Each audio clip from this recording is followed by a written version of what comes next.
Welcome back everyone.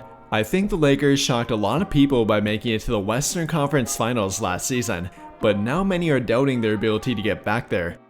Now, I'm not saying they have become underrated or anything like that, because they certainly are getting recognized, but I feel like they often get talked about for the wrong reasons, with many people failing to realize what truly makes them a good team. I mean, I hear plenty of fans talking about LeBron James. LeBron James, LeBron James, LeBron James, LeBron James, LeBron James. But let's not act like he carried them last season, nor will he have to carry them this season either. In fact, I believe they have enough depth to even carry him at times. We'll be breaking down both their defense and depth from a numbers standpoint and purely from my opinion as well, which you are free to either agree or disagree with as you will. But real quick before we get into it, I would really appreciate it if you could take a brief moment to drop a like, subscribe to the channel if you have not already, and hit that notification bell to never miss out when I upload a video. Without wasting any more time here though, let's dive right into it, and we'll begin by talking about their depth, which is something that Lakers head coach Darvin Ham directly talked about during a recent interview. He talked about the leadership they have with LeBron and Anthony Davis, but then referenced the depth they have behind them, with him first mentioning Rui Hachimura, Austin Reaves, and D'Angelo Russell, who are likely the first three role players that come to mind. But he then talked about their new additions, mentioning all four of Gabe Vincent, Taurean Prince, Cam Reddish, and Jackson Hayes, saying quote-unquote, "The sky is the limit for what we will be able to do." And I really think they gave him a great fitting team to work with. Not only do you want talent on your team, but it needs to be able to fit together, and also be a match for your head coach as well, which I do think they were able to put together here. Beginning with their new additions, I think every one of them made sense. For one, Gabe Vincent was a logical replacement for Dennis Schroeder.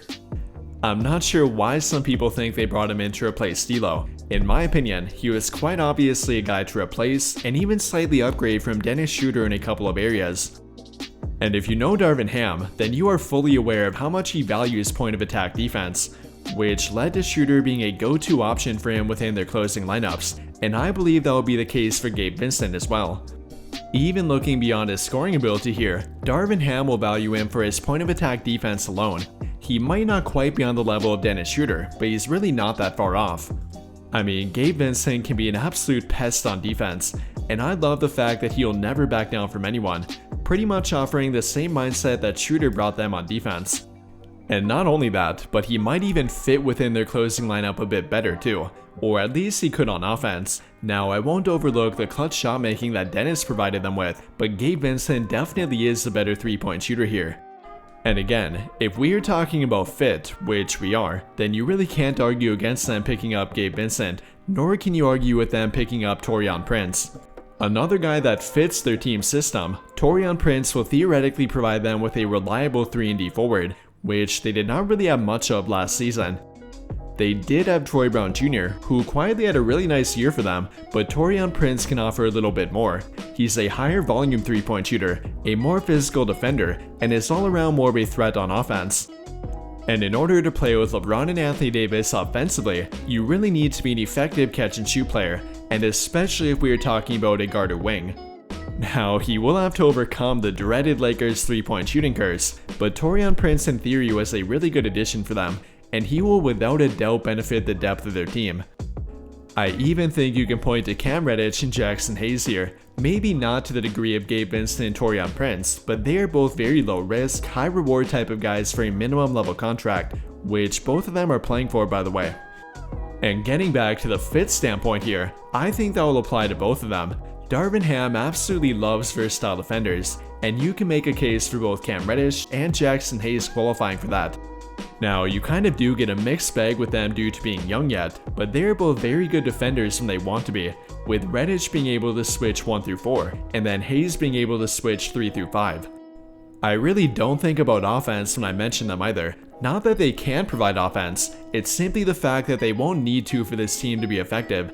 They will be looked at to provide defense and then bring energy and effort off the bench, which they are both fully capable of doing. And everything I've talked about here so far only has to do with their new additions, but let's not fail to overlook the guys they kept around, as they are what truly makes this team what it is. Between Rui Hachimura, Austin Reaves, and D'Angelo Russell, they can each be your team's best player on any given night, and that will allow them to share that burden throughout the year. Not only that though, but like I referred to before, it will significantly reduce the load put on LeBron and Anthony Davis, and we saw that throughout the end of last season. Really throughout the entire postseason, those three were truly great for them. Now some matchups were definitely better than others for D'Lo and Hachimura, but they collectively were huge for them, and they would have not gotten that far without them. But the final player I want to mention regarding their depth happens to be Max Christie, who I believe will become a rotation player for them this season. I've talked about him before, so I won't too much again here, but watch out for Christie, he could very well end up surprising you. I really could go on talking about their depth for multiple videos, but now let's move on to their defense, and that will be the other thing they rely on heavily throughout this season. I am a little bit skeptical about their offense, with that being particularly true about their 3-point shooting, but I love what they have put together on defense.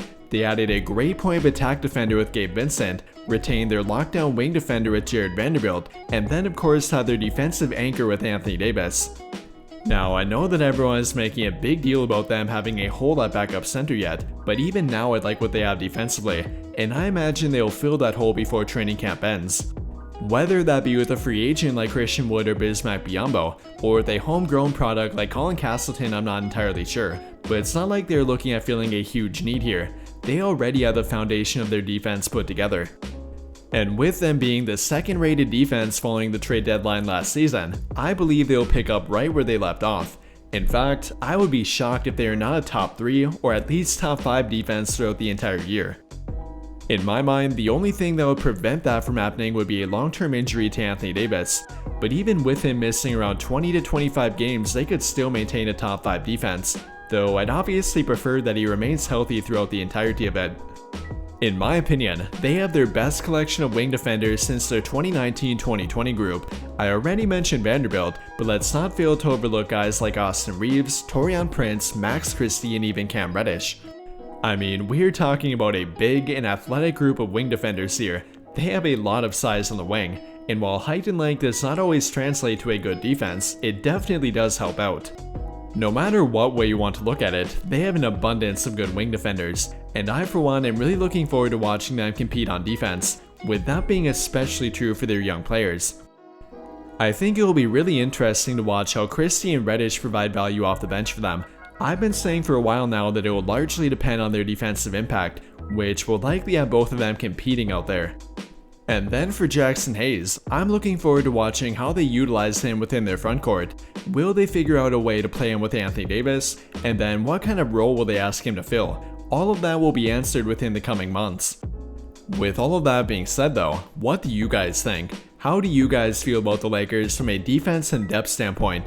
Do you believe as I do that they are their biggest strength? Or what would you replace them with? Comment your thoughts down below. That will do it for this video though. Big thank you to those of you who took the time to watch until the end of this video, and until the end of all of my videos in general. I really hope you enjoyed it, and if you did, be sure to drop a like on the video, subscribe to the channel if you have not already, and turn on notifications to get notified right away when I drop a new video.